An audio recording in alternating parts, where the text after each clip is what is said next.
Assalamualaikum warahmatullahi wabarakatuh. Perkenalkan, nama saya Muhammad Rifki Fauzi dengan nomor induk mahasiswa 20 10 11 400 277.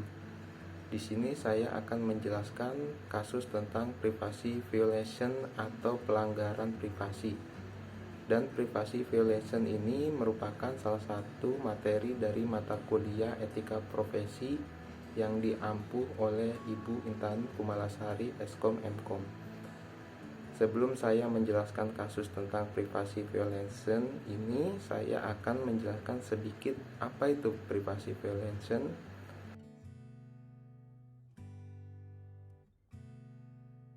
Dikutip dari jurnal Lex Journalica yang membahas aspek hukum dari perlindungan data pribadi di Indonesia, pelanggaran privasi atau privacy violation adalah tindakan yang melanggar hak seseorang untuk menjaga dan mengontrol informasi pribadinya.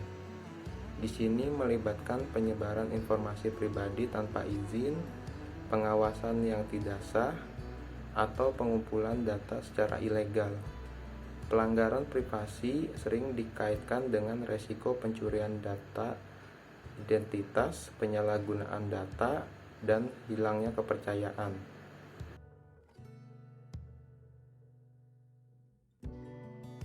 Setelah itu, di sini saya akan menjelaskan kasusnya yang ada di Indonesia. Pada tanggal 8 Mei 2023 telah terjadi kasus kebocoran data nasabah Bank Syariah Indonesia, dan pelaku dalam kasus itu adalah kelompok ransomware yang berinisial LB.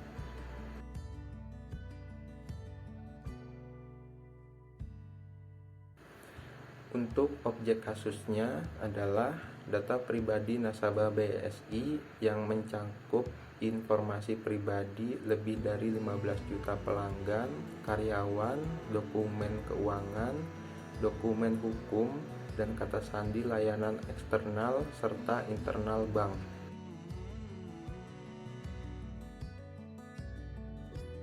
Untuk analisa kasusnya, yang pertama, motivasi pelaku. LB mengincar data berharga untuk mendapatkan uang tebusan.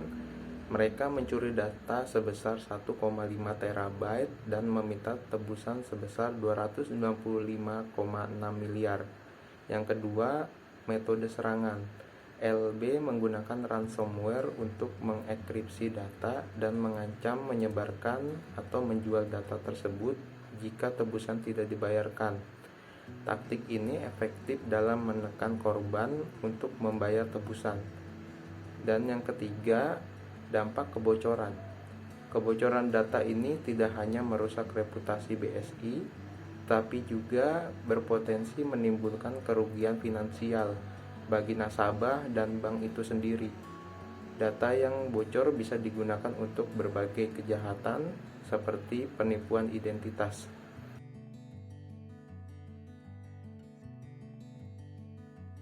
Untuk penanganan hukumnya adalah Undang-Undang Perlindungan Data Pribadi Nomor 27 Tahun 2022. Di Indonesia menetapkan sanksi pidana yang cukup berat bagi pelanggaran privasi data. Sesuai dengan pasal 67, seseorang yang dengan sengaja dan melawan hukum memperoleh atau mengumpulkan data pribadi yang bukan miliknya dapat dipidana dengan hukuman penjara maksimal 5 tahun dan denda maksimal 5 miliar. Selain itu, mengungkapkan data pribadi yang bukan miliknya juga dapat dihukum dengan penjara maksimal 4 tahun dan denda maksimal 4 miliar.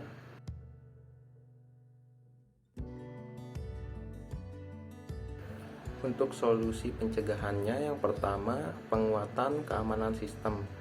Implementasi protokol keamanan yang lebih ketat dan telah diperbarui seperti enkripsi data dan pemantauan jaringan secara real time.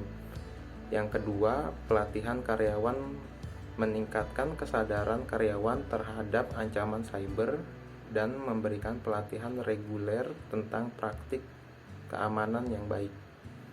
Yang ketiga, rencana tanggap darurat, menyiapkan rencana tanggap darurat yang efektif untuk menghadapi insiden kebocoran data, termasuk koordinasi secara tepat dengan otoritas terkait.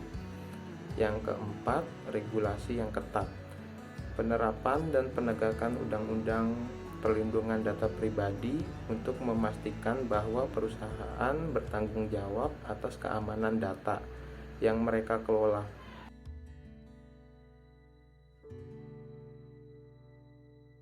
Kesimpulan dari kasus kebocoran data BSI oleh LB pada tahun 2023 ini menunjukkan kerentanan yang ada dalam sistem keamanan data perusahaan besar di Indonesia. Pelaku kejahatan cyber terus mencari celah untuk mengeksploitasi data berharga. Penanganan cepat dan koordinasi dengan otoritas terkait merupakan langkah awal yang baik. Namun perlu adanya tindakan pencegahan yang lebih kuat dan kesadaran yang lebih tinggi di semua lapisan organisasi untuk melindungi data dan mencegah insiden serupa di masa depan. Regulasi yang ketat dan penegakan hukum yang efektif juga diperlukan untuk memberikan efek jera kepada pelaku kejahatan cyber. Demikian penjelasan dari kasus kebocoran data nasabah ini. Kurang lebihnya mohon maaf. Wassalamualaikum warahmatullahi wabarakatuh.